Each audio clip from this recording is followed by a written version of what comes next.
Welcome, today in front of me SONY Xperia Tablet Z, and I'll show you how to log out from Gmail account on this device.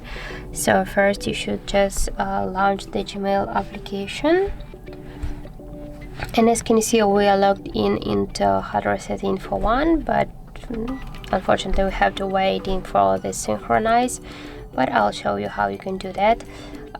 So as can you see we are logged into this account, and just to log out from Gmail account you should log out from the Google account on the device. So you should go into the settings and then scroll to the Google section, and here as can you see we just got here our Gmail account. So tap on this account, and here on the right upper corner tap to the three dots and click to remove account, and just confirm your action by tap again to remove account.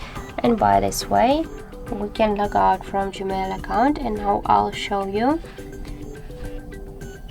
that here we just log out from the Gmail application because we are logged out from the Google account on our device, and now we can just add here the new Google account. So that's how it looks. Thank you guys for watching, and if you found this video helpful, don't forget to leave a like, comment and to subscribe our channel.